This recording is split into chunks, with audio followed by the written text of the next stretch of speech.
know these brothers my guys. Know that we fly, know that they ride or die. Why they wanna move like that? Where you want gone? Why you want act like that? Why you play hard? No rush, go on, move. अन्यंग wonderful people, ये coincidental love का part 8 है। हमने पिछले episode में देखा था कि वी शुगा से सब कुछ जानना चाहती है कि जिमिन कैसे हैं और क्या करते हैं। उनके रिप्लाई में शुगा बताती है कि वो बहुत अच्छे हैं, हैंडसम हैं और बहुत समझदार हैं। तो हम इस एपिसोड में आगे की कहानी को जानेंगे, है ना शुगा? बहुत अच्छे हैं ना वो? हाँ, बहुत अच्छे हैं वो। पर एक बात पूछूंगी, मुझे ऐसा लग रहा है कि तुम उन्हें पसंद करने लगी हो। मुझे भी ऐसा ही लग रहा है, पता नहीं क्यों बार बार उन्हीं का ख्याल मन में आता रहता है। जो दादू उनके बारे में कहते हैं वही बातें मन में रिपीट होती रहती हैं। रात को भी सही ढंग से नहीं सो पाई। जब भी उनका जिक्र आता है हार्ट बीट बहुत तेज होने लगती है। बस दी, इसी को प्यार कहते हैं। आपको मिस्टर जिमिन से प्यार हो गया है? सच में शुगा? ओह गॉड, क्या हो गया है मुझे? दी, बातों बातों में लंच तैयार हो गया। क्या तुम ही लंच लेकर जाओगी? शुगा, मुझे जाना चाहिए क्या? पर मुझे नर्वस फील हो रहा है। ओहो दी, उन्होंने अभी आपको प्रपोज नहीं किया है जो आप इतना घबरा रही हो। वो तो बस आप उन्हें पसंद करती हो। आपको तो पता भी नहीं है कि वो आपको पसंद करते भी हैं या नहीं, और आपने उन्हें अभी तक देखा भी नहीं है। और हाँ दी, आज मिस्टर किम के चेकअप के लिए डॉक्टर आए थे। शायद मंथली चेकअप था। हाँ, तो क्या कहा डॉक्टर ने? सब ठीक है? ये सब मुझे नहीं पता, मैं घर आ गई थी। अब लंच लेकर जा रही हो तो पूछ लेना, और आप जिमिन से भी बात कर लेना। क्या पता आपको प्रपोज कर दें। शुगा, चुप हो जाओ प्लीज। पहले ही मुझे नर्वसनेस हो रही है, ऊपर से ये सब बोल रही हो तुम। ओहो, अच्छा ठीक है दी। आप जैसे पहले लंच लेकर जाती थी वैसे ही जाइए, ठीक है? मैं क्यूट थी। वी लंच लेकर मून कॉटेज पहुंच जाती है, पर उसे लगता है कि कहीं उसका सामना जिमिन से ना हो जाए। वो इधर उधर देखती है कि कहीं जिमिन तो नहीं है। वो धीरे से डोर बेल के पास पहुंचती है। उसे अंदर से कुछ आवाज आती है। दादू शायद अपने पोते से बात कर रहे होंगे। तुम अच्छी तरह जानते हो कि मैं क्या चाहता हूँ, पर तुम हो कि मेरी बात मानते ही नहीं हो।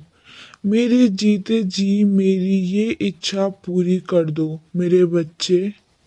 दरवाजे के बाहर खड़ी वी सब कुछ सुन लेती है। उसे मन ही मन बहुत गुस्सा आता है और वो सोचती है इनके पोते को ये भी समझ में नहीं आता कि वो कितना परेशान हो रहे हैं उनके लिए। अगर मेरे सामने होते अभी इतनी जोर से डांट लगाती कि सारी अकल ठिकाने आ जाती। इनको इतनी भी समझ नहीं है कि इनकी पहली प्रायोरिटी इनकी फैमिली है। तो ये सब मैं कह भी नहीं सकती। दादू उनसे बहुत प्यार करते हैं, ऐसा कहूँगी तो उनका मन बहुत दुखी होगा, और मैं कर भी क्या सकती हूँ। वी डोरबेल बजाती है। दादू फोन पर कुकी को कहते हैं कि उनसे वो बाद में बात करेंगे। दादू आप अंदर हैं क्या? ओहो वी, हाँ मैं अंदर ही हूँ। तुम आ गई? कैसा रहा तुम्हारा कॉलेज का दिन? ठीक रहा दादू, और आप कैसे हो? आज डॉक्टर आए थे, क्या कहा उन्होंने? सब ठीक तो है?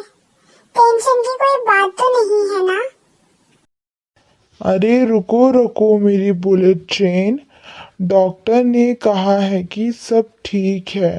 हेल्थ में काफ़ी इम्प्रूवमेंट आया है। बहुत सी दवाइयों से छुटकारा मिल गया है। बस एक दो ही खानी पड़ेंगी वो कड़वी दवाइयाँ। मैं तो पहले ही तुम लोगों से कह रहा था कि मैं ठीक हूँ, पर तुम दोनों मान ही नहीं रहे थे। थैंक गॉड, आपकी तबीयत पहले से बेटर है। वैसे दादू, लंच खत्म होने के बाद आप मेरे साथ गांव घूमने चलेंगे? हो क्यों नहीं। मेरा तो बहुत दिनों से मन था, पर जिमिन यहाँ नहीं है, किसी काम से बाहर गया है। वो मुझे यहाँ नहीं देखेगा तो परेशान हो जाएगा। दादू, आप कॉल करके उन्हें बता दीजिए आप मेरे साथ घूमने जा रहे हैं। दादू जिमिन को कॉल करते हैं और सारी बात बता देते हैं। उधर जिमिन भी बेफिक्र हो जाता है कि दादू वी के साथ ही हैं और वी और दादू गांव घूमने निकल पड़ते हैं। वी, तुम्हारा गांव बहुत ही सुंदर है और शांत है। तुम बहुत लकी हो।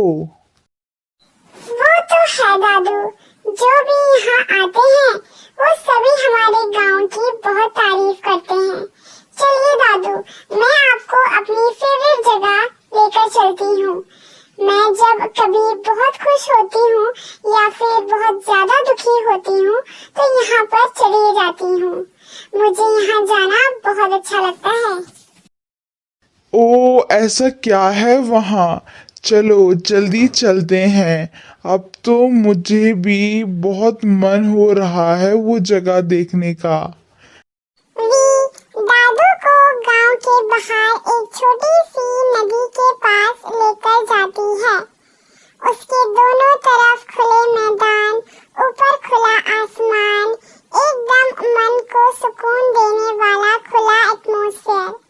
शहरी जिंदगी से एकदम अलग। ये सब देखकर दादू वी से कहते हैं, वी, सच में बहुत सुंदर जगह है।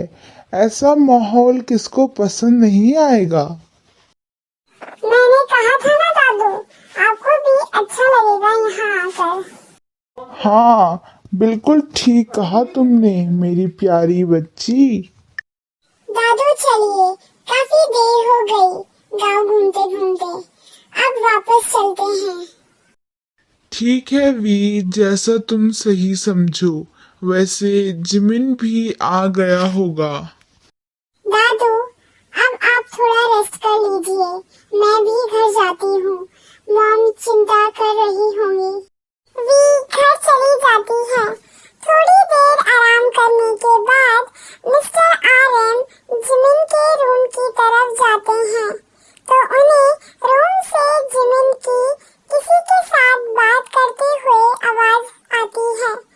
जिमिन फोन पर अपनी मॉम से बात कर रहे होते हैं। मॉम, मैंने कहा ना आपसे मैं नहीं आ सकता। सर ने दादू की सारी रिस्पॉन्सिबिलिटी मुझे दी है। कोई बात नहीं मॉम, एंगेजमेंट मेरे बिना भी हो सकती है। जेनी को मैं सारी बात समझा दूंगा। वो अपने भाई की बात बहुत अच्छे से समझती है। मॉम, मैं जानता हूँ कि ये उसकी लाइफ का बहुत बड़ा दिन है, पर मॉम आप समझने की कोशिश कीजिए, मैं नहीं आ पाऊंगा। Sorry mom. मिस्टर आर्यन सारी बातें सुन लेते हैं और वो डोर नॉक करते हैं। जिमिन डोर खोलता है। दादू आप कब आए? जब मैं आपके रूम में आया था तब आप सो रहे थे, तो मैंने आपको जगाना सही नहीं समझा। वैसे दादू, कैसा रहा मिस वी के साथ आपका घूमने का दिन? ये सब बात की बातें हैं जिमिन। पहले तुम बताओ कि तुम अपनी मॉम से सॉरी क्यों बोल रहे थे।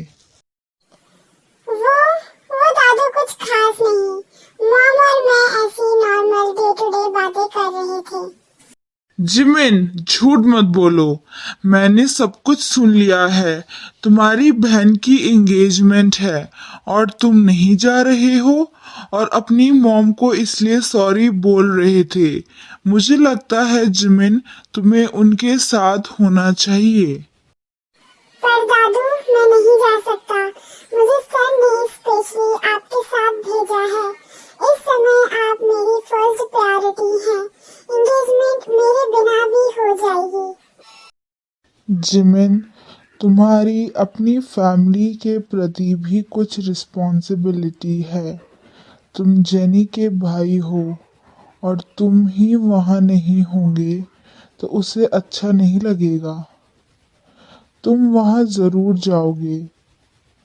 मेरा ऑर्डर है जिमिन। पर दादू, अपने आप को कैसे समझाऊं? सर ने मेरी बात नहीं मानोगे। तुम्हारे सर को कौन बताएगा। बस जैसे ही एंगेजमेंट खत्म होगी तुम यहाँ वापस आ जाना। कुकी को कुछ भी पता नहीं चलेगा। और रही मेरी बात, तो वी है यहाँ पर। मैं उसे सारी सिचुएशन समझा दूंगा। तुम टेंशन फ्री होके जाओ मेरे यंग मैन। वैसे एंगेजमेंट कब है? एंगेजमेंट कल है दादू। कल है? ठीक हुआ जो मैंने सुन लिया, नहीं तो तुम मुझे कुछ बताते ही नहीं। चलो चलो, देर मत करो, पैकिंग करो और समय से निकल जाना। तुम्हारे मॉम डैड और तुम्हारी बहन बहुत खुश होंगे तुम्हें वहां देखकर। थैंक यू दादू, आप बहुत अच्छे हैं। मैं जल्द ही वापस आ जाऊंगा। आप मिस वी को यहीं बुला देना। वो आपके साथ रहेंगी तो मुझे ज्यादा टेंशन नहीं होगी। और दादू, मैं मिस वी को स्पेशली थैंक यू कहना चाहता हूँ। जिमिन अपने घर के लिए निकल जाते हैं। थोड़ी देर बाद वी डिनर लेके आती है। चलिए दादू, डिनर कर लीजिए। मैं सब आपकी पसंद का बनाकर लाई हूँ। दादू, आप कुछ सोच रहे हैं क्या? नहीं नहीं वी, वैसे आज तुम डिनर में कुछ ज्यादा ही लेकर आई हो। कल से थोड़ा कम लेकर आना, नहीं तो वेस्ट हो जाएगा। क्यों दादू, आप ऐसा क्यों कह रहे हो? रोज मैं इतना ही लेकर आती हूँ। वो जिमिन आज यहाँ नहीं है वी। क्या मतलब दादू यहाँ नहीं है? क्या वो अब तक वापस नहीं आए हैं? नहीं, वो उसकी बहन की एंगेजमेंट है, इसलिए जब तक वो वापस नहीं आ जाता तुम खाना कम ही लेकर आना। ठीक है वी? अच्छा दादू, कब गए थे वो और वो कब तक वापस आएंगे? थोड़ी देर पहले ही गया है। कह रहा था जल्दी ही आ जाएगा। आखिर उसे थोड़ा टाइम अपने और अपनी फैमिली के लिए मिल ही गया। मुझे अकेला छोड़ने को तैयार ही नहीं था। वो तो मेरे जिद करने पर गया। आगे स्टोरी में क्या होगा उसको हम जानेंगे नेक्स्ट एपिसोड में। तब तक के लिए बाय बाय।